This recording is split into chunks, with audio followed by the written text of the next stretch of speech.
what we see right here is that God empowers him, but still says, hey, you know what?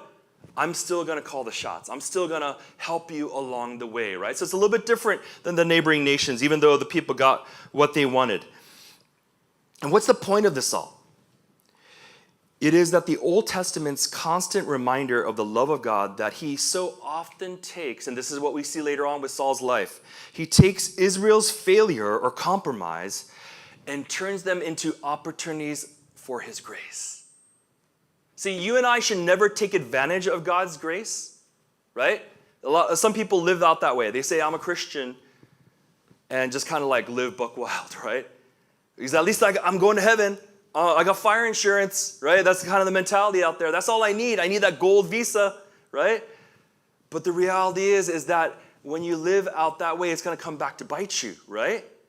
But when we not only say yes to Jesus, but now submit and allow for God to take over different parts of our life and reconcile relationships, we can get to another place in our life where we feel at peace, where we actually have moments of joy, where we have moments where we are able to experience God's love because we're reminded of that. Even though everything that could be happening in our lives, in our workplace, in our relational life is going downhill, we can actually still be strong because of who God is.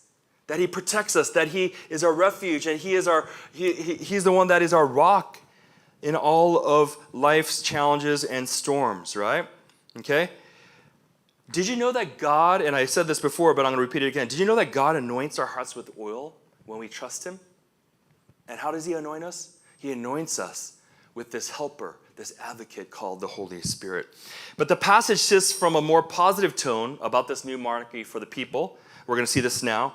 And the following verses reveal a warning to not turn to the right or to the left, but stay on the path that God has designated for the first monarch. So let me go ahead and read verses 17 through 27. Samuel summoned the people of Israel to the Lord at Mizpah and said to them, "This is what the Lord, the God of Israel, says. I brought Israel up out of Egypt, and I delivered you from the power of Egypt and all the kingdoms that oppressed you.